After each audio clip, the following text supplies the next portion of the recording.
साहेब बसून बोललात तरी चालेल ना. नाही, आभारी आहे. जेवढे शक्य होईल तेवढं उभं राहून बोलतो आणि जेव्हा नाही, थोडं आताच वाटेल. बसून बोललात तरी चालेल. नाही, एक खरं आहे की उभं राहून बोलल्याशिवाय जोर पण येत नाही, चालेल. पण बसून बोललो म्हणजे जोर गेला असं कोणी अर्थ काढू नये. अध्यक्ष महोदय, उठा बशाने ताकद वाढते. अध्यक्ष महोदय, अंतिम आठवडा प्रस्ताव या चर्चेत सहभागी झालेले सर्व माननीय विधानसभा सदस्य आहेत. त्याच्यामध्ये आपले विरोधी पक्ष नेते आहेत, रईस शेख आहेत, रवींद्र वायकर आहेत, आशिष शेलार आहेत, सुनील प्रभू आहेत, अमित साटम, अमू आजबी, नितेश राणे, अतुल भातखळकर, संजय केळकर, महेश बालदी, प्रशांत ठाकूर, सुधीर मुनगट्टीवार, दिलीप लांडे, रवींद्र चव्हाण, श्रीमती मनीषाताई चौधरी, कालिदास कोळंबकर, रवींद्र गायकवाड या सर्वांनी भाग घेतला. आणखीनही कोणी घेतला असेल त्यांनी जे काही मुद्दे उपस्थित केले त्या सर्व मुद्द्यांना एका याच्यात काही उत्तर देता येणं शक्य जरी नसलं तरी याचा अर्थ असा नाही की त्यांनी मांडलेल्या सूचनांचा किंवा सूचनांची आम्ही नोंद घेतलेली नाही. हे आपल्याला माहिती आहे की आपण काही यांना उत्तर देतो आणि काहींची नोंद घेतो आणि त्याच्याप्रमाणे योग्य असेल ती कार्यवाही करतो. आज मी थोडंसं आपल्या परवानगीने अंतिम आठवडा प्रस्ताव आणि त्याचबरोबरीने एकूणच जे काही आपलं अधिवेशन झालं त्याच्यावरती थोडंसं एक मनमोकळं बोलण्याचा प्रयत्न करणार आहे.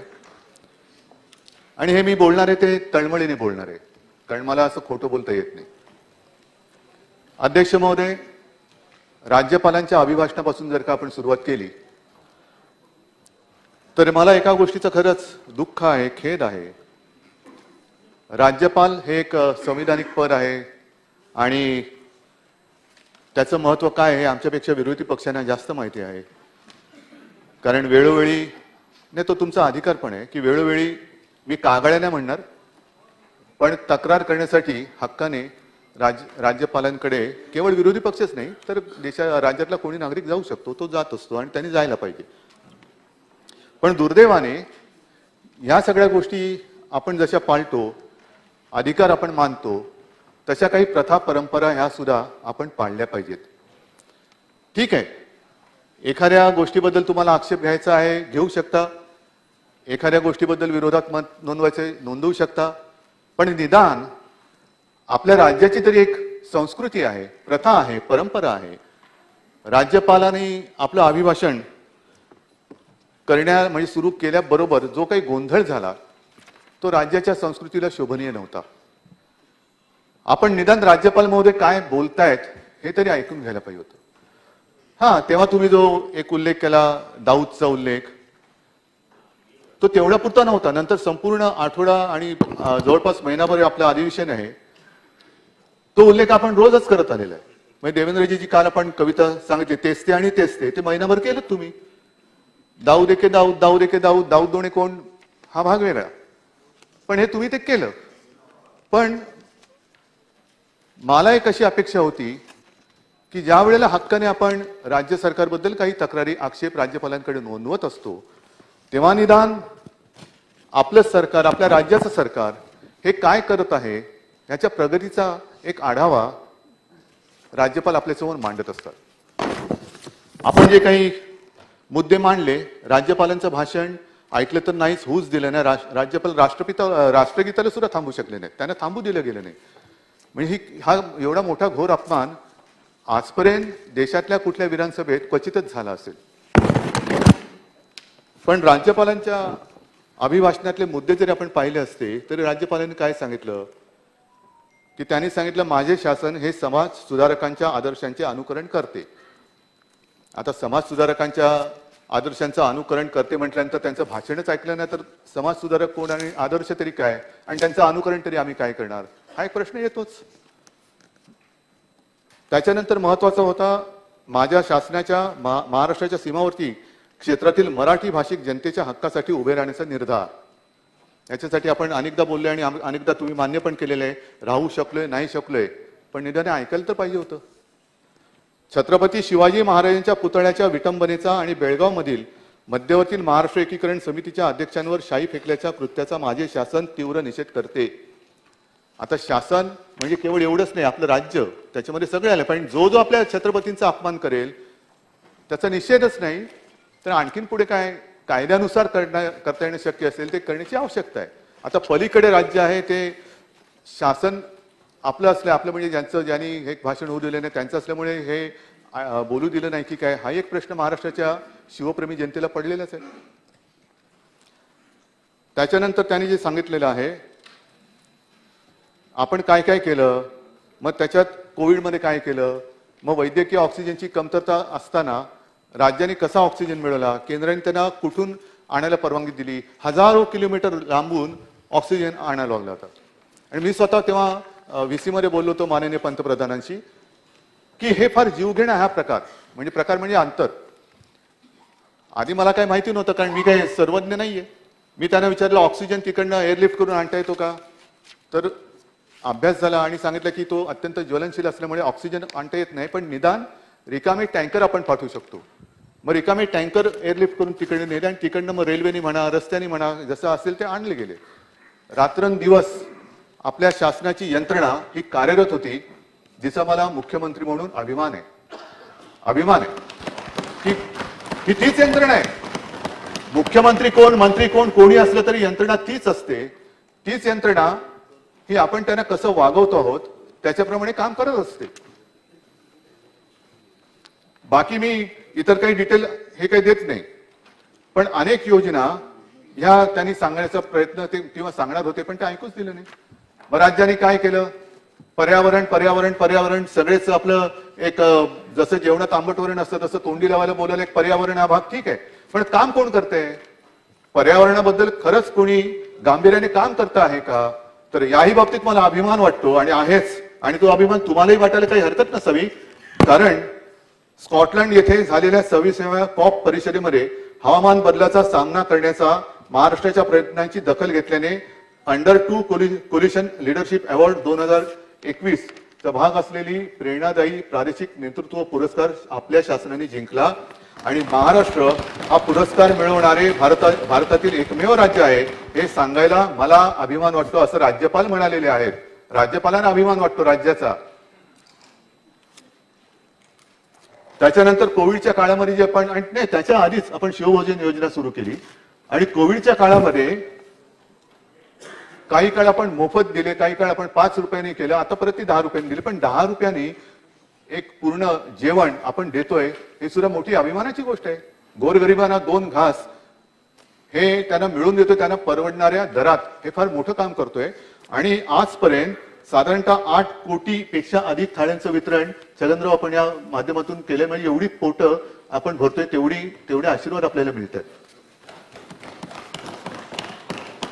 हा अमृत महोत्सव आहे आपल्या स्वातंत्र्याचा, आझादी का अमृत महोत्सव, आणि तो करण्यासाठी शासनाने 500 कोटी रुपये मंजूर केलेले आहेत. आता पहिल्यापासून लक्ष ठेवा, कारण त्याच्यानंतर त्याच्यात सुद्धा भ्रष्टाचार करायची तुम्हाला दिसू शकेल. कारण काही झाले तरी भ्रष्टाचार, काही जणांची एक सवय काय असते, आरशात बघितला तरी आरसा बघितला तरी भ्रष्टाचार झाला. लोकांना कळत नाही ह्याला भ्रष्टाचार कशात दिसला, तर आरशाच्या मॅन्युफॅक्चरिंग मध्ये दिसला. काही लोकांचा गैरसमज होतो की आरशात पाहिलं तरी भ्रष्टाचार झाला, आरसा बघितला. आता अच्युतराव हसणार का काही बोललेलं नाही मी, आरशाच्या मॅन्युफॅक्चरिंग मध्ये भ्रष्टाचार होऊ शकतो ना, पण तो आरसा बघण्यासाठी स्वतःचा चेहरा बघितल्याशिवाय कळणार कसं भ्रष्टाचार झाला की नाही. तर असं काही बोलू शकतात, तर म्हणून मी म्हटलं की आधीपासून लक्ष ठेवा. त्याच्यानंतर हिंदू हृदय सम्राट बाळासाहेब ठाकरे महाराष्ट्र समृद्धी मार्ग याचा उल्लेख काल एकनाथजी तुम्ही सुद्धा केला. त्याचं 77% बांधकाम पूर्ण झालेलं आहे. रायगड जिल्ह्यातील रेवस ते रेड्डी सिंधुदुर्गातलं महामार्गाचं चौपदरीकरण आपण करतो आहोत, कॉन्क्रिटीकरण. मुंबईतील सागरी किनारा मार्गाचे 50% काम झाले. पुण्यात रिंग रोड करतो आहोत. 1ली ते 12वीच्या विद्यार्थ्यांना दीक्षा ऍपद्वारे विषयनिहाय अभ्यास साहित्य प्रसारित केले. अशा अनेक गोष्टी आपण केलेल्या आहेत. पण ते काय ना, पण लक्षात कोण घेतो, तुम्ही ऐकायचंच नाही ठरवलं तर ह्या सगळ्या गोष्टी कळणारच नाही. पण ज्यांच्यासाठी करतो आहोत ते नुसते ऐकत किंवा वाचत नाहीत, ते त्या योजनांचा लाभ घेत आहेत आणि आम्हाला त्या जनतेचे आशीर्वाद जे पाहिजेत ते आशीर्वाद आम्हाला देत आहेत. ह्याचं सुद्धा मला एक समाधान आहे. नक्कीच राज्याचा एक शासनाचा प्रमुख म्हणून माझे सहकारी जे काम करतायत आणि विशेषतः या माझ्या शस्त्रक्रियेच्या काळामध्ये आपण सगळ्यांनीच एक सांभाळून घेतलं, पण मंत्री महोदयांनी सगळ्यांनी माझी उणीव न भासू देता सगळ्यांनी उत्तम काम केलं. त्याच्याबद्दल मला त्यांच्याबद्दल एक समाधान व्यक्त करायचं. अनेक गोष्टी आपण केलेल्या आहेत, त्यातल्या काही उल्लेख झालेला आहे. मी याच्यावरती जास्त काही येत नाही, पण जे झाले ते झालेलं आहे आणि ते नाकारण्याचं नाकर्तेपणा कोणी घेऊ नये, करू नये असं मला वाटतं. आता साहजिकच आहे, थोडस नाही म्हटलं तरी मध्ये मध्ये आरोप झाले. सुधीर भाऊ, तुम्ही दरवेळेला छान काहीतरी बोलता आणि मला छान काहीतरी उत्तर द्यावं लागतं. तुम्ही हे शासन आहे कोणाचं बेवड्यांचं शासन आहे. आपल्या महाराष्ट्राला, शिवछत्रपतींचा महाराष्ट्र, त्याला मध्य राष्ट्र म्हणालात, बरोबर ना? बरोबर आहे. आता हे मद्य जे आहे वाईन, हे किराणा मालाच्या दुकानात मिळत, वाण्याकडे नाही मिळत. सुपर मार्केट जिकडे ते कुरूप बंद कपाटांची सोय आहे तिकडे मिळते. आणि आपण चंद्रपूरचे नेहमी मुद्दे मांडता, विदर्भातून आलेला आहात. आपल्या बाजूला मध्य प्रदेश आहे, एका बाजूला मध्य प्रदेश आहे. त्याचं जे काय आहे ती आकडेवारी मी वाचतो, मग त्याला मध्य प्रदेश म्हणणार का तुम्ही? संबंध नाहीये. पण त्यांनी जे काय केलेलं आहे असं नाहीये. तुम्ही आपला तो बाब्या आणि दुसरा तो, असं नाही करायचं. मी तुम्हाला सांगतो, एक मिनिट सांगतो. देशात 1 लाख लोकसंख्येपेक्षा मागे मद्य विक्रीची दुकाने महाराष्ट्रात सर्वात कमी आहेत. कर्नाटक किती आहेत? कोणाचं सरकार आहे तिकडे? 7.10. मध्य प्रदेश 5.07. आता याचं उत्तर द्या. उत्तर प्रदेश तिकडे 2.60. तामिळनाड 9.43. तेलंगणा 6.30. हे सगळं बघितल्यानंतर लगेच आपल्या राज्याची बदनामी करून टाकायची, हे योग्य नाहीये. तुम्ही आमच्यावर टीका करा, पण ज्या महाराष्ट्राची एक तर तुम्ही राज्यपाल जे सांगत होते विकास काय झालेला आहे ते तुम्ही लोकांसमोर येऊ देत नाही. असं एक नावं देऊन तुम्ही महाराष्ट्राला बदनाम करतात, हे योग्य नाहीये. ह्याच्यामध्ये ही दखल शेवटी नागरिक घेत असतात. तुम्ही करा, मी म्हंटल ना, टीका करा. कोणत्या टोकाला जायचं, काय टीका करायची, हा ज्याचा त्याचा प्रश्न आहे. तर ह्या एक गोष्टी आहेत. नंतर मला कल्पना आहे की जसं असं म्हणतात की रावणाचा जीव, कारण रावण युद्ध होताना एक मुंडकं उडवलं तरी पुन्हा हा हा हा हा ते पिक्चर मध्ये पुन्हा एक मुंडकं यायचं आणि रावण आपला लढतोय. मग नंतर कळलं की रावणाचा जीव हा बेंबीत होता. तसं काही जणांना काही मिळालं, केंद्रात सरकार मिळालं तरी त्यांचा जीव बेंबीत नाही पण मुंबईत असतो.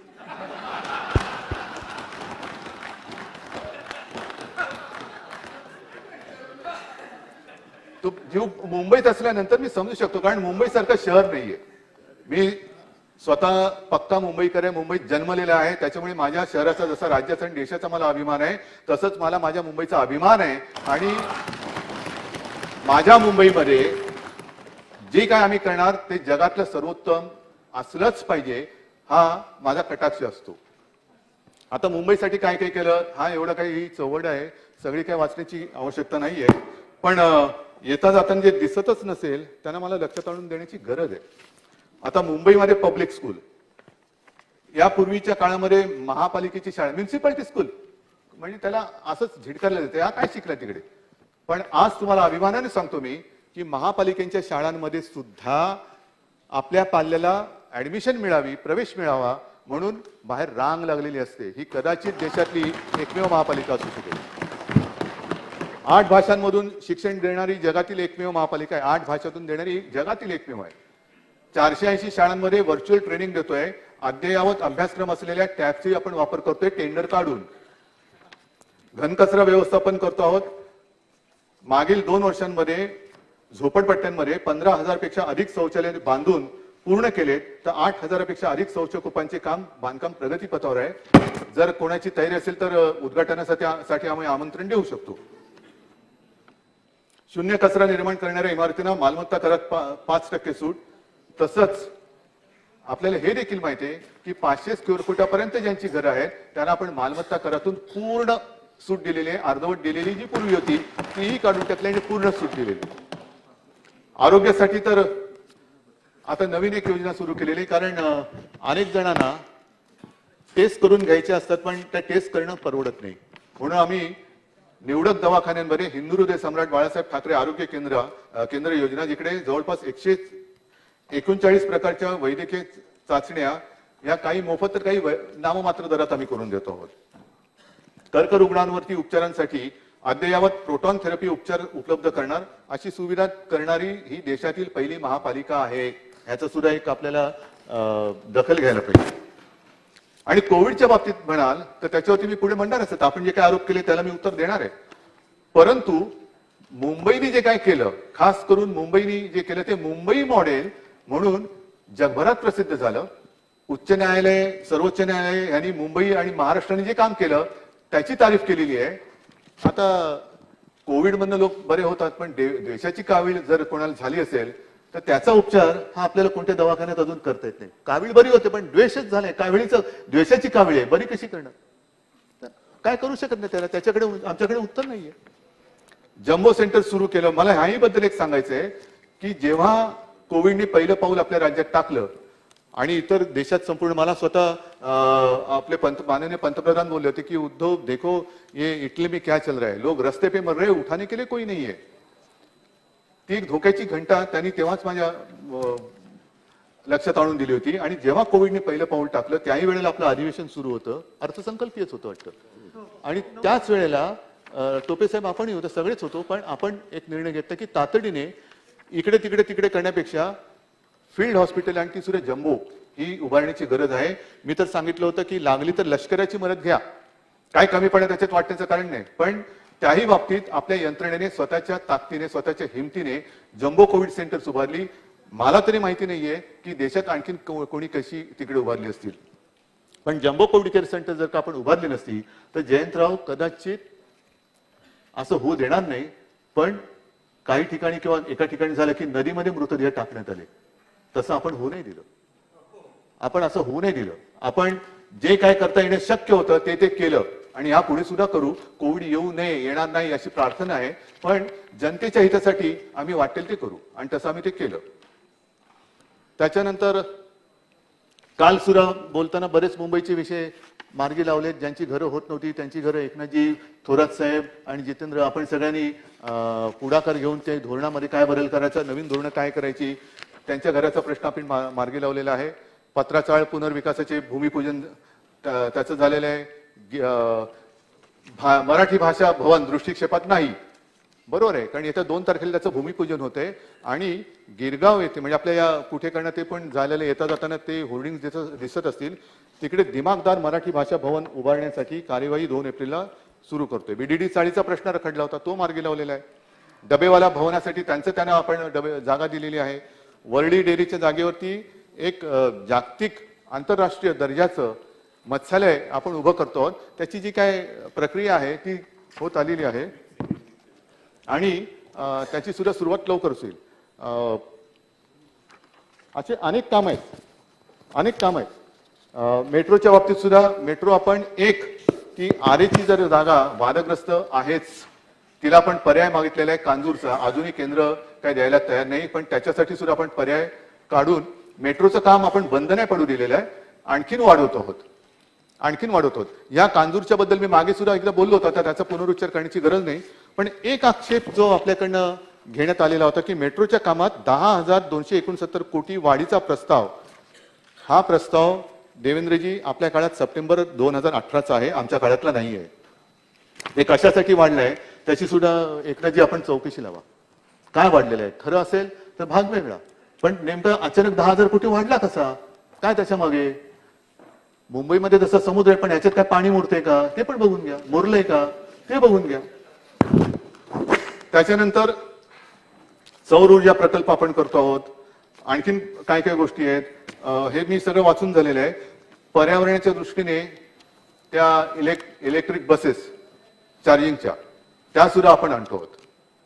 कारण एकूण येता जाताना असं मानलं जातं की काही धूम्रपान करणारे जे असतात त्यांच्या आजूबाजूला बसलो तर जेवढा दूर जाईल त्याच्यापेक्षा रस्त्यावरती जे काय गाड्या जातात हा सगळा धूर, म्हणजे हे सगळी आपली फुफ्फुसं वगैरे निकामी होत जगण्यापेक्षा वेळेमध्ये जर का आपण सुधारलो तर शाश्वत, ज्याला म्हणतो शाश्वत विकास, शाश्वत म्हणजे काय, पर्यावरणाची एकतर पर्यावरणाची हानी होऊ न देता आणि होणार असेल तर कमीत कमी हानीमध्ये हे प्रकल्प राबवायचे. अशा अनेक गोष्टी याच्यामध्ये आहेत. हे खूप आहे, म्हणजे पाहिजे असेल तर मी सगळी माहिती द्यायला तयार आहे. आता ह्या सगळ्या गोष्टी आपण इकडे बघत असताना काही गोष्टी ज्याचा उल्लेख मी काल केला की या गोष्टी अडल्यात. कशा अडल्यात तर धारावी इथला जो पुनर्विकास प्रकल्प आहे तो करायचा आहे, पण त्याच्यासाठी रेल्वेची जी 45 एकर जमीन आहे केंद्राबरोबर आम्ही पाठपुरावा करतो आहोत. अजून उत्तरे काही येत नाही, प्रश्न काही सुटत नाही. अर्धे पैसे भरून झालेत, ते मिळाल्यानंतर दुसरे पैसे द्यायचे आहेत, पण केंद्र अजून काही दाद देत नाही. मराठी भाषेला अभिजात दर्जा देण्यासाठी केंद्राकडे वारंवार पाठपुरावा करतो आहोत, काय होत नाहीये. बॉम्बे उच्च न्यायालयाचे मुंबई उच्च न्यायालय हा एक विषय आहे, त्याचा पाठपुरावा करतोय. त्याच्यानंतर मी मागे सुद्धा बोललेलो आहे की महाराष्ट्र कर्नाटक व्याप्त महाराष्ट्र जो विषय आहे तो सोडवण्यासाठी केंद्र अजून काही करत नाही, कारण ते आहे. पण केंद्र सरकार कोणाची बाजू घेते हे न्यायालयातील जर का आपण सगळं कामकाज पाहिलं तर स्पष्ट लक्षात येऊ शकतं की केंद्र सरकार पालक म्हणून त्यांनी निपक्ष भूमिका घ्यायला पाहिजे. पण केंद्र सरकार नेमकी कोणाची बाजू घेते हे कामकाज पाहिलं तर लक्षात येईल. तर असं का होतंय याच्यासाठी कोण बोलणार आहे.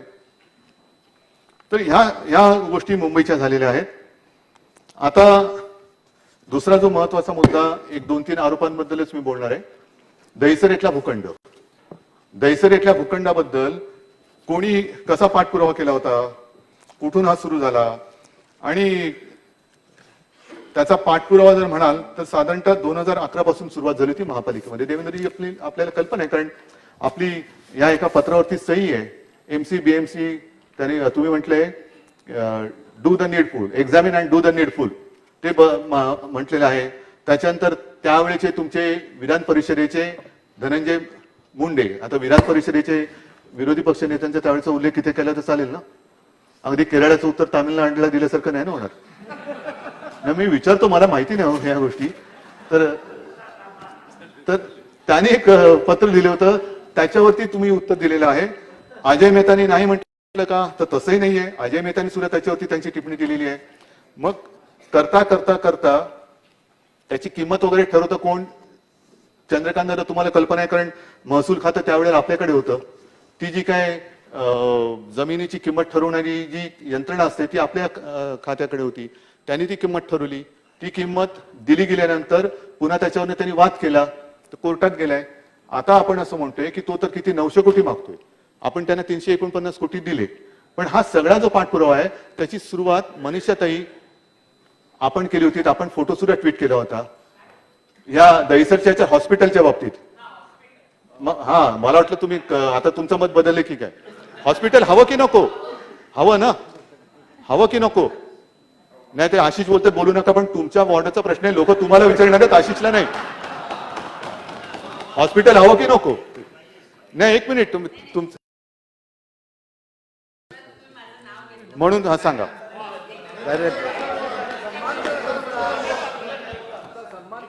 मी तुमचा सन्मान करतो, चांगली तुम्ही सूचना म्हणले, मी त्याच्या बाजूचा आहे. पण आता हा वाद कोर्टात सगळा गेलेला आहे. तिकडे हॉस्पिटल व्हावं ही तुमच्याप्रमाणे आमच्या सगळ्यांची इच्छा आहे. आणि म्हणून तो भूखंड ताब्यात घेण्याचा आग्रह जसा तुमच्या पक्षाने धरला, तेव्हा आम्ही सुद्धा तुमच्या सोबत, तुम्ही आमच्या सोबत महापालिकेत एकत्र होतो. इम्प्रुव्हमेंट कमिटीमध्ये मला वाटतं भालचंद्र सिरसाट यांनी तो हे आणला, विषय आणला, आणि तो करत करत इथपर्यंत आणला. आता ह्याच्यात भ्रष्टाचार कुठे झाला, कारण कोर्टात प्रकरण आहे. उलट महापालिकेने आक्षेप घेतलेला आहे की याला वाजवीपेक्षा जास्त पैसे दिले गेलेले आहेत. आणि हे दर ठरवण्याचं काम महापालिका करत नाही, ते महसूल खात्याची जी एक यंत्रणा असते ती करते. तिने केलेलं आहे, त्यानुसार ते आपण पैसे त्याने दिले गेलेले आहेत. हा एक भाग आहे. त्याच्यानंतर कोविड काळात भ्रष्टाचार. मला खरंच एका गोष्टीचं दुःख वाटतं की महापालिकेने एवढं अप्रतिम काम केलं, आणि एपिडेमिक ऍक्ट जो आहे त्या एपिडेमिक ऍक्ट मध्ये हे स्पष्ट नमूद केलेलं आहे, ती नोंद माझ्याकडे आहे, की या काळामध्ये तुम्ही काम जे करता त्याच्याबद्दल कोणी आक्षेप घेण्याचं कारण नाही. आणि मी थोडीशी माहिती घेतली, मला आपल्याकडनं जर अधिक त्याला पुष्टी किंवा ते खोडून काढलं तर बरं होईल. प्रामाणिकपणाने सांगतो की कोविडशी लढताना माननीय पंतप्रधानांनी सुद्धा पक्षभेद विसरून सर्व राज्यांना सारखी मदत केली. मी उघड सांगतो, ह्याच्यामध्ये मी कद्रूपणा करणार नाही. काय किंमत होती पीपी किटची तेव्हा? N95 ची काय होती? मिळतच नव्हते. आणि मिळत होते ते अशा किमतीला मिळत होते, पण काही वेळेला घेण्याशिवाय पर्याय नव्हता. पण केंद्र सरकारने तेव्हा ते आपल्याला मोफत दिले काही काळ. मग केंद्राने काय केलं की एका सेक्रेटरीचा गट तयार केला आणि त्याला GFR म्हणतो, जनरल फायनान्शियल रूल्स, ते ओलांडून पलीकडे जाण्याची त्यांना मुभा दिली. ती दिल्यानंतर त्या गटाने जशी आवश्यकता पीपी किट कोण आहेत, औषधं कोणाकडनं घ्यायची, व्हेंटिलेटर्स कोणाकडनं, दुर्दैवाने व्हेंटिलेटर्स तेवढे चालले नाहीत, पण करणार काय, जे उपलब्ध होते ते घेतले, घ्यावे लागले. पण त्यांच्याशी वाटाघाटी केल्या आणि ह्या वस्तू ज्या वेळेला गरज होती त्यावेळेला त्या पुरवल्या. म्हणजे टेंडर काढली होती का? आणखीन एका कंपनीला त्यांनी ती जबाबदारी दिली होती, HLL, ही मला वाटतं त्रिवेंद्रमला आहे. तर त्यांनी सुद्धा त्या लोकांची वाटाघाटी करून त्या किमती ठरवल्या. आणि पहिली गरज आहे ना, मला एक साधं असं म्हणायचंय की समजा आपल्या समोर कोणतरी बुडतोय, आपल्याला नाही पोहता येत, त्याला काहीतरी वाचवण्यासाठी लाकूड किंवा टायर टाकला पाहिजे, तर टायरचे टेंडर काढत बसणार का? आजूबाजूला जो मिळतोय तो पहिला टायर त्याच्याकडे फेकणार. त्याचा जीव वाचवणं ही प्राथमिकता आहे. आणि तेच काम त्यावेळेला महापालिकेने केलं. आणि महापालिकेने, मी निश्चितपणाने सांगतो की एकही काम विदाऊट टेंडर केलेलं नाही. शॉर्ट नोटीस टेंडर काढली गेली आणि त्याच्यात सुद्धा जो L1 आला त्याला ते काम दिलं गेलेलं आहे. हे सुद्धा त्यांच्या मागे चौकशा. म्हणजे थोडक्यामध्ये काय, मुंबईचं जे कौतुक सगळे झालं, मुंबईने जी आपली धारावीमध्ये काय काम केलं, कसं किती ती झोपडपट्टी आहे सगळ्यांनाच माहिती आहे. एकेका खोलीत 8-8, 10-10 लोक राहतात. काय सुरक्षित अंतर ठेवणार आणि मास्क तरी कुठे घालणार. पण धारावी वाचवली, हे केवढं मोठं काम झालं. सगळे म्हणजे मला तेव्हा केंद्राचं पथक यायचं, ते असं थरथरलेलं असायचं, साहब कुछ भी करो धारावी को बचाना पडेगा, कुछ भी करो, आपको जो करना है करो, आप क्वारंटाईन हे करो, काय कॅम्प काढा, 2-2, 4-4 लाखांना तिकीट टाकायला लागलं तरी चालेल, पण तुम्ही काहीतरी करा. पण अभिमानाने हे सुद्धा सांगेन की महापालिकेची यंत्रणा ही महापालिका आयुक्तांपासून तळागाळातल्या त्या कर्मचाऱ्यापर्यंत धारावीत उतरली आणि त्यांनी धारावी वाचवली. ह्याचं कौतुक कोणालाच नाही.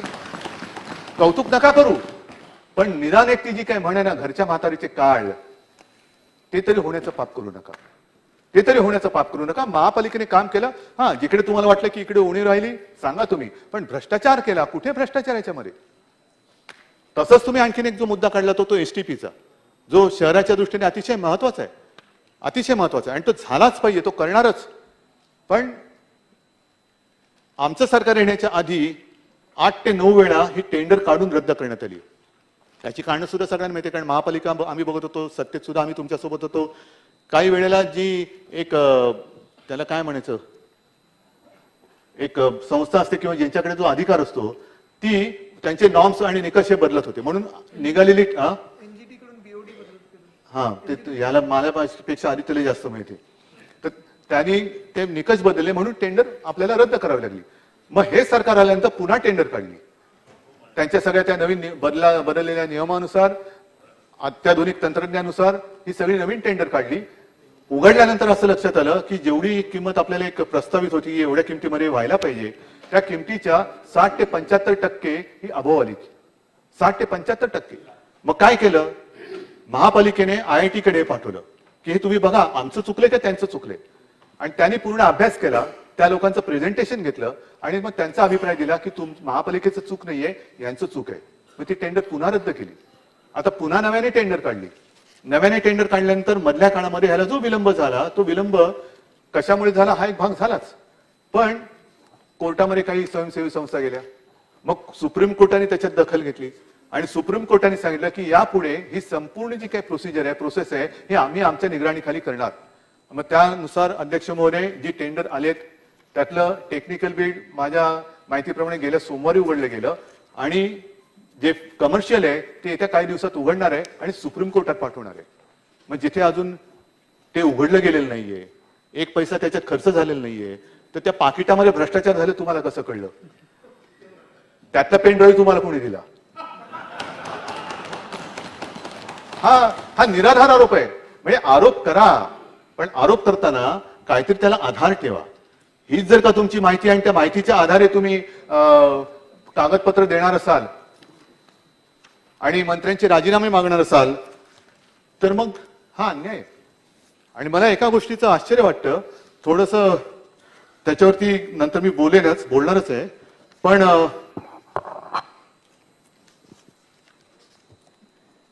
ह्या अधिवेशनाच्या सुरुवातीच्याच दिवसांमध्ये, कारण अर्थसंकल्पीय असल्यामुळे माननीय अर्थमंत्र्यांनी आपला एक पंचसूत्रीच्या आधारे सगळे जे जीवनावश्यक गोष्टी आहेत, म्हणजे आरोग्य असेल, त्याच्यानंतर रोजगार असेल, आणखीन काय असेल, त्या अनुषंगाने एक अप्रतिम असा अर्थसंकल्प मांडलेला आहे.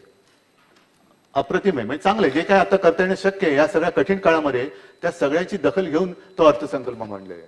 त्याचं मी काय आता पुनरुच्चार करणार नाही, कारण त्याला व्यवस्थित त्याच्यावर चर्चा झालेली आहे आणि स्वतः अर्थमंत्री महोदय यांनी त्याच्यावरती उत्तर दिलेलं आहे.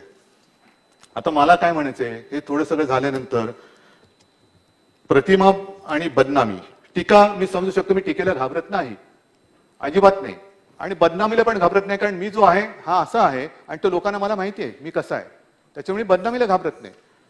पण बदनामी करताना कोणत्या थराला जाऊन करायची? नवाब मलिकांचा राजीनामा, जर दोषी असतील, संबंध असतील, बघू ना काय करायचं. पण तुम्ही आरोप करायचे आणि असे आरोप केले ज्याच्यात तथ्यहीन आरोप करायचे आणि एवढ्या वेळा बोलायचं की जणू काही ते सत्य वाटायला लागतं. म्हणजे एका गोष्टीचं मला दुःख काय वाटतं किंवा आश्चर्य वाटतं की केंद्रीय ज्या काही संस्था आहेत त्या एवढ्या पोकळ झाल्या का की नवाब मलिक हा दाऊदचा हस्तक संपूर्ण मुंबईत, देशात सगळीकडे फिरतोय, 4-4, 5-5 वेळा निवडून येतोय, मंत्री बनतोय, तरी केंद्रातल्या यंत्रणेला माहितीच नाही. केंद्राच्या यंत्रणेला माहितीच नाही. आहेच तसंच आहे. केंद्राच्या यंत्रणा मग करतात काय? नुसतं थाळ्या वाजवा, दिवे पेटवा, दिवे घालवा, हे करायचं. मग जे काय दिवे लागताय त्या दिव्याच्या प्रकाशात तरी बघा ना दाऊदचा माणूस कोण कोण आहे. पण एक मी समजू शकतो की तिरंदाज जो असतो तो लक्ष्यभेद करतो, तो बाण त्याला असतं, त्याचं कौशल्य असतं, बाण त्या लक्ष भेद करणार असला पाहिजे, भेद करणार असला पाहिजे. पण आता काय होतंय, त्या बाण म्हणजे त्या एजन्सीज आहेत, त्यांना हातात पकडून लक्षावरती जाऊन खुपसलं जाते की हे तुझं लक्ष आणि हे तुझं शस्त्र सगळं. म्हणजे त्याची मला देवेंद्रजी तुम्हाला खरं केंद्राने घ्यायला पाहिजे, रॉ, सीबीआय, आणखीन काय काय काय काय, म्हणजे काम अधिक वेगाने होईल, अधिक वेगाने होईल. कारण ती माहिती ईडी कडे तुम्ही दिलीत असं तुमचं मी कुठेतरी वक्तव्य वाचलं. म्हणजे ईडी एवढी बेकार लोक आहेत का तिकडे, त्यांना काहीच माहिती नाहीये. द्या माहिती द्या, कोणाला ह्याला ठोकायचे ठोकतो, त्याला ठोकायचे ठोकतो, माहिती दे ठोकतो. म्हणजे माहिती देणारे तुम्हीच, आरोप करणारे तुम्हीच, चौकशी करणारे तुम्हीच. मग त्यांच्याप्रमाणे शिक्षा पण हेच करतात. कारण होणार काय की असे सगळे कडक केसेस करून दिल्यानंतर न्यायालय तरी काय करणार? आमचा न्यायदेवतेवरती विश्वास आहे, पण सगळं यंत्रणा ह्या अशा राबवणार, म्हणजे ती ईडी आहे का घरघडी आहे हेच माहिती नाहीये, हेच कळत नाहीये. आणि मी तसं यावेळेला अधिवेशनामध्ये मध्ये मध्ये येऊन गेलो, माझ्या ऑफिसमध्ये बसून कामं सुरू होती. पण येता जाताना हा गंमत वाटेल, पण गमतीचा विषय नाहीये. कारण मी बोललो ना तेच आणि तेच ते दाऊद आणि जुते. मला वाटलं पूर्वी एक दाऊद शूज होते, तो पण घोटाळ्यात गेला म्हणा. पण ते दाऊद शूजची एजन्सी नवीन कोणी घेतली का? कारण दाऊद आणि जुते. बरं हा दाऊद आहे कुठे हो, माहिती कोणाला? म्हणजे एखादा निवडणुकीसाठी विषय किती काळ घेणार तुम्ही? जसं राम मंदिराचा विषय इतके वर्ष तुम्ही घेतलात, आता ह्याच्या पुढे दाऊदचा घेणार आहात का? म्हणजे आधी रामाच्या नावाने मत, आता दाऊदच्या नावाने मागणार आहात का? हे काय चाललेलं आहे? बरं दाऊद जो आहे कुठे आहे माहिती तरी आहे का? कोणालाच माहिती नाही. असेल तर मला आणत का नाही? कारण मागे मला आठवते गोपीनाथ मुंडे आपले उपमुख्यमंत्री होते, त्यांनी सांगितलं की दाऊदला आम्ही फरफटत आणू. आता आपण त्याच्या मागे फरफटत चाललोय आणि त्याचे हस्तक शोधतोय. कुठे हस्तक? तू हस्तक आहे, तू हस्तक आहे, तू हस्तक आहे. पण मला तरी आठवत नाही, तुमच्याकडे माहिती असेल तर सांगा, ओबामाने ओसामाच्या नावाने मतं मागितली होती का? त्यांनी निवडणुकीत त्याचा उल्लेख केला होता का? पण ते जे पावस पाडले, देशावरती हल्ला, आम्ही बोलतो पण हल्लेखोराचं काय करतो? ओबामाने कोणाची वाट नाही माहिती, परवा नाही केली. पाकिस्तान काय केलं, ढग आहेत तर त्याच्या आडून हेलिकॉप्टर पाठवायचं का, असं थिल्लरपणा नाही केला. थेट त्यांचे ते जवान पाठवले आणि घरात घुसून त्या लादेनला मारला. ह्याला म्हणतात भरदपणा. कान्या मारत दाऊदला उडवा ना, मूळच उखडून टाका. अजूनही आम्ही बघतोय कोण कोण कसं येते, त्यांचे अंडरवर्ल्डशी कसे संबंध आहेत, मग ते कोण त्याचं हस्तक आहे. जा घुसा, दाऊदच्या घरात घुसून त्याला मारा, जसं ओबामाने ओसामाला मारलं तसं. याला म्हणतात मर्दपणा, याला म्हणतात हिंमत, याला म्हणतात हिंमत. पण काही न करता नुसतं तुम्ही जे आमच्यावर आरोप करतायत, मी पुन्हा प्रामाणिकपणाने सांगतो की देशद्रोह्यांच्या विरोधात आम्ही आहोतच, त्याच्याबद्दल कुठेही दुमत होण्याचं कारण नाही. पण नवाब मलिकांचा राजीनामा तुम्ही मागता आहात, त्याच्या आधी जे काही घडले काश्मीरमध्ये, त्यावेळेला मेहबूबा मुफ्ती बरोबर तुम्ही बसला होतात. मी ते माझ्या भाषणात पण बोललो, अनेकदा बोललो, तेच ते आणि तेच ते, दुसरं आहे काय आपल्याकडे. पण अफजल गुरुला फाशी देण्याचा जेव्हा प्रश्न आला, त्यावेळेला या मेहबूबा मुफ्तीबाईंचं काय वक्तव्य होतं? अफजल गुरुला फाशी देऊ नका. ज्यांनी लोकसभेवरती हल्ला केला, देशाच्या सर्वोच्च लोकशाहीच्या मंदिरावरती हल्ला केला, त्याचा मास्टर माइंड, त्याचा ब्रेन, त्याला फाशी देऊ नका. आणि दिल्यानंतर त्याचं पार्थिव त्यांच्या कुटुंबियांकडे द्या. त्यावेळेला जर मी विसरलो नसेल तर तेव्हा सत्तेमध्ये भाजपा सामील होता नव्हता माहित नाही, पण त्यांच्याबरोबर तुम्ही सत्तेचा पाठ मांडला होता. त्याच्या आधी सुद्धा त्यांची मतं कशी होती? कारण एका रात्रीमध्ये नाही, असेल किंवा नसेल, मी आरोप नाही करत आहे, मी सांगतोय घटना, माझं समजून घ्या. मी तुमच्यावरती आरोप नाही करत आहे. जर तुम्ही सत्तेत तेव्हा असाल तर असाल, एक काढल्या तारखा तर कळतील. पण बुरहान वाणीला मारल्यानंतर सुद्धा ज्यांच्या घरी या मेहबूबाबाई गेल्या होत्या, म्हणजे त्यांचे विचार एका रात्रीत नाही बदलले. या विचारांची ही माणसं माहिती असताना सुद्धा तुम्ही त्यांच्यासोबत सत्तेत बसला. मग अफजल गुरु देशद्रोही नव्हता? मग ते काय अफजल सरकार होतं का बुरहान सरकार होतं? कोणी कोणाचा राजीनामा घ्यायचा किंवा सत्ता तेव्हा तुम्ही स्थापन नंतर केली असेल किंवा आधी केली असेल, पण विचार तर तेच आहेत. जसं मी सांगतो की मी कडवट हिंदुत्ववादी आहेच आणि तो राहणार. माझे विचार बदललेले नाहीयेत आणि बदलणार नाहीये, मी परत एकदा सांगतो तुम्हाला. पण सत्तेसाठी आपण काय करायचं ते सोडून द्यायचं. म्हणजे आणखीन एक म्हणे, ते स्वतःच ठेवायचं झाकून. आता तेव्हा आम्ही, मला वाटतं अजूनही तुम्ही बघा, कारण तेव्हा भाजपा सत्तेत असेल, कारण आम्हाला प्रश्न पडला होता की या अफजल गुरुला फाशी देऊ नका सांगणाऱ्या मेहबूबाबाई भारत माता की जय बोलायला लागले की काय, वंदे मातरम बोलायला लागले की काय. बोलले असते तर आम्ही सुद्धा सत्तेत नसतो आलो, पण त्यांच्यात दर्शन घ्यायला आलो असतो आम्ही, की ते एकमेका बरोबर आल्यानंतर वंदे मातरम बोलायला लागल्या, भारत माता की जय बोलायला लागल्या. या सगळ्या गोष्टी बघितल्यानंतर आणखीन एक मुद्दा जो आहे, तो मुद्दा मुदस्सर लांबेचाच आहे. मुदस्सर लांबेचं तुम्ही सांगितलं नाही, दाऊद के लांबे हात. हे लांबे हात त्या माहीमच्या दर्ग्यामध्ये आपल्याला हार घालत असतानाच फोटो, आणि तेव्हा एक ऐतिहासिक क्षण होता तो. आणि त्या ऐतिहासिक क्षणाचे सगळे क्रांतिकारक ह्यांचे फोटो आहेत, मुदस्सर लांबे आणि सगळेजण. हे सगळे क्रांतिकारक, त्यांच्यावरची गुन्ह्याची यादी वाचा. आणि कदाचित तेव्हा आपल्याला कल्पना नसेल, कारण असं कधीतरी होतं की आपल्यासोबत कोणतरी फोटो काढतो आणि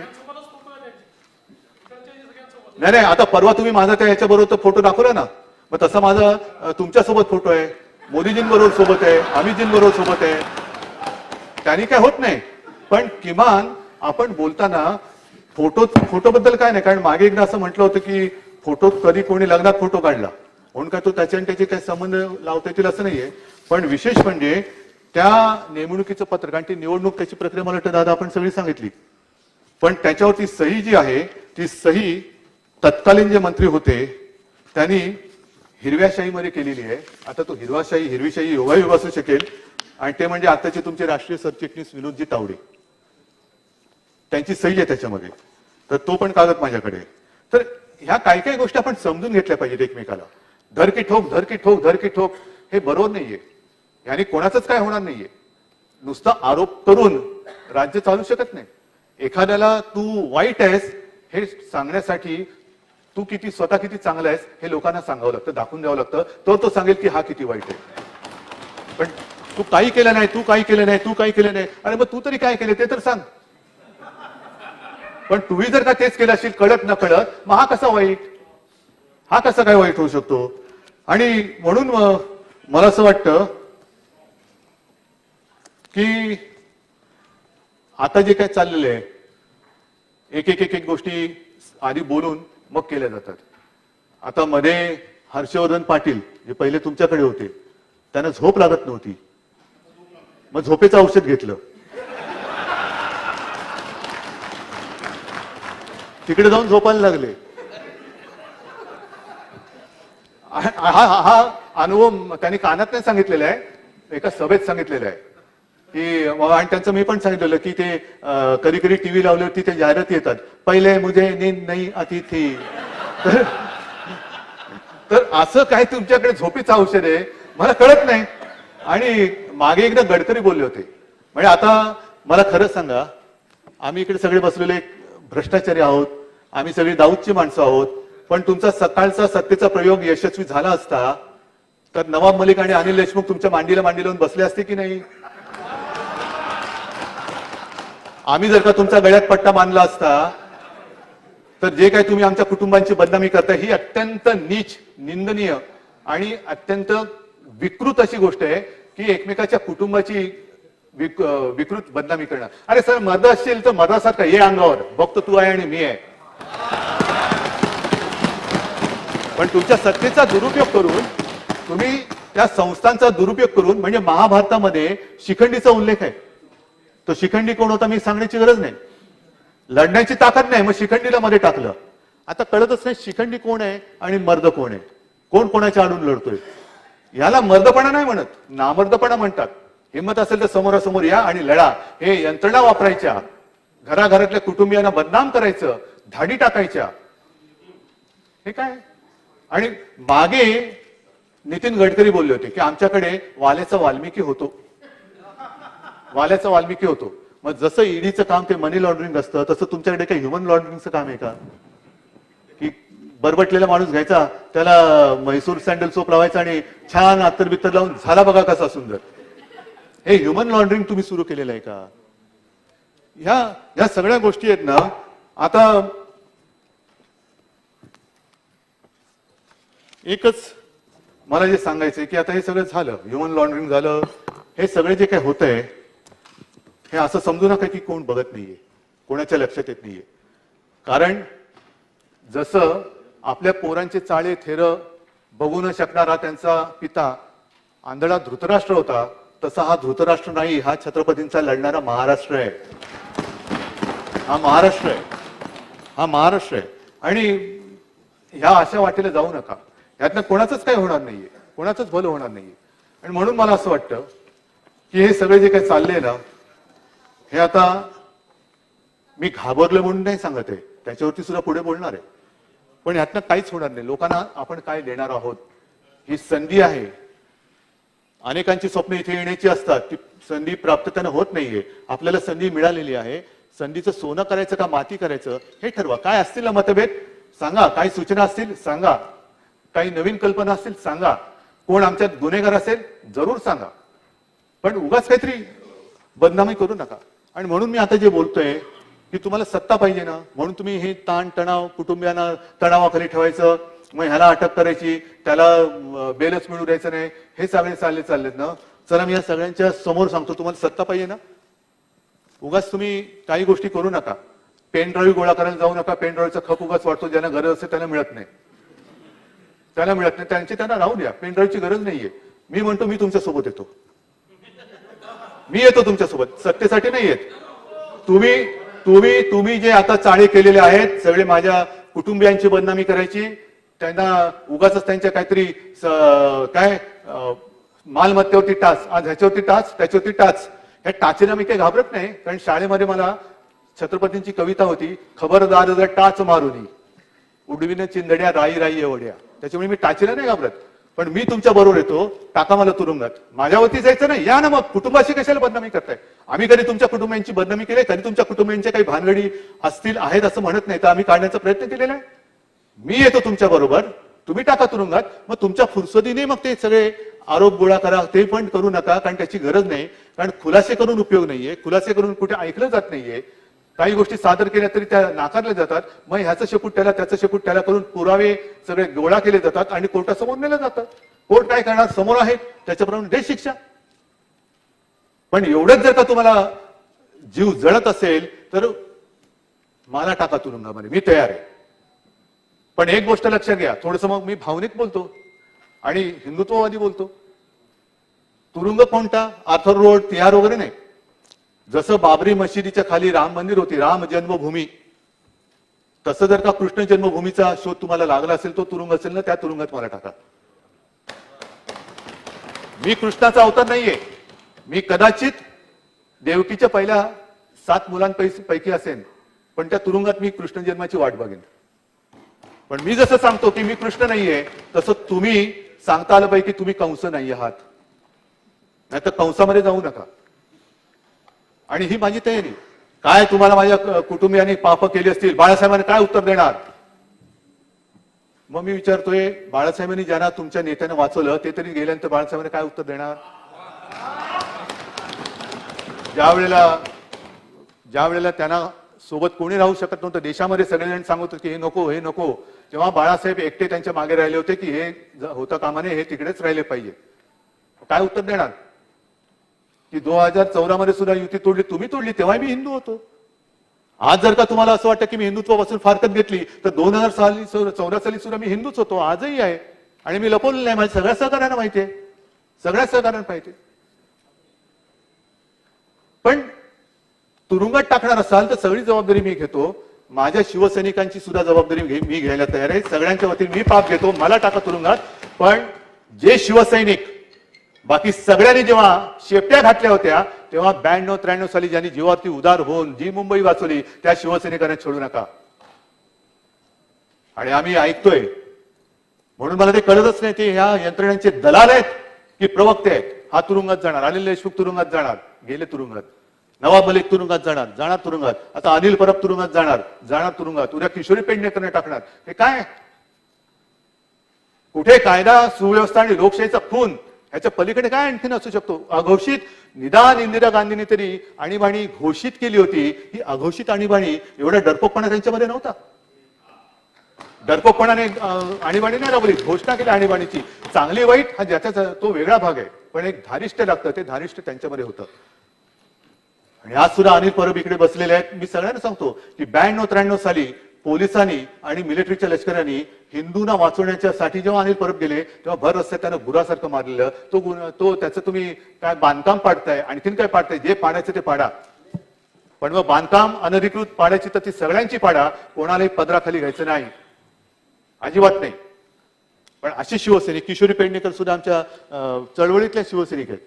ज्या वेळेला एका व्यक्तीला बाळासाहेबांनी काढून टाकला होता 2005 ला, काढून टाकला, गेट आउट, नाही पाहिजे तू, असं अशी घाण नाही पाहिजे, तेव्हा त्यांच्यासोबत काही जण गेले होते. तेव्हा त्या निदर्शनाच्या वेळेला या किशोरीताईच्या डोक्यात वर्णवीट मारली होती. मोठं डोकं म्हणजे जवळ खूप पडली होती, वाचल्या त्या.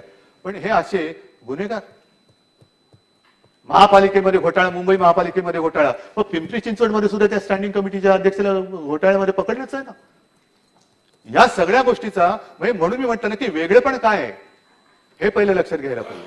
आणि म्हणून मी शेवटी एकच म्हणेन की आपण ही कविता केवळ तुमच्यासाठी नाही, माझ्यासाठी नाही.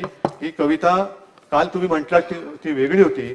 मी बहिणाबाई चौधरींची कविता आहे आणि ती आपल्याला सगळ्यांनी लक्षात घेण्यासारखी कविता आहे.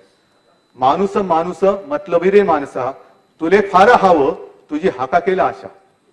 आता गुलाबराव, तुम्ही याचं भाषांतर मराठीत करून सांगा, कोणत्या भागातले असतील. दादा तुम्हाला पण असेल. आणि हे बाकीची मी हे वाचत नाही, कारण खूप त्यांनी वर्मी लागेल असं लिहिलेलं आहे. म्हणजे पुढचं जे आहे, मानसा मानसा तुझी नियत बेकार, तुझ्याहून बरं गोठ्यातलं जनावर. हे अशा सगळ्या गोष्टी आहे. आणि शेवट जो आहे तो फार महत्वाचा, जो तुम्ही आम्ही सगळ्यांनी लक्षात ठेवला पाहिजे. मानसा मानसा कधी होशीन माणूस, लोभासाठी, लोभ सगळ्यांनाच असतो, पण लोभासाठी झाला मानसाचा रे कानूस. आणि ही जर का आपल्या संतांची, या कवित्रींची शिकवण जर का आपण लक्षात ठेवली आणि तसं जर का वागलो, तर मला असं वाटतं जे राज्यपालांच्या अभिभाषणाच्या वेळेला झालं, जे आता जे राज्यामध्ये चालू आहे की एकमेकाची चिखलतोड करायची. आणि मला प्रसिद्धी माध्यमांना म्हणून सांगायचे, बातम्या दाखवा, जरूर दाखवा, पण कोणाचं तरी आयुष्य उद्ध्वस्त होईल अशा प्रकारे जी एक बदनामी केली जाते, तिला तरी निदान आपण साथ सोबत देऊ नका. आयुष्य उद्ध्वस्त होतात आणि कालांतराने कळतं आणि ह्याच्यामध्ये काही नव्हतंच. तर ही एक माणुसकी, आपण सत्ताधारी असू विरोधी असू, पण या देशाचे एक नागरिक आहोत, एवढीच तसे वागा, एवढीच माझी एक विनंती आहे. धन्यवाद. जय हिंद, जय महाराष्ट्र.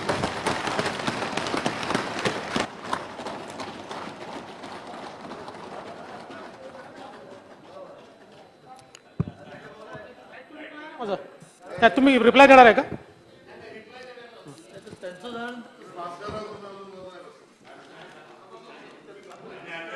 अध्यक्ष महोदय,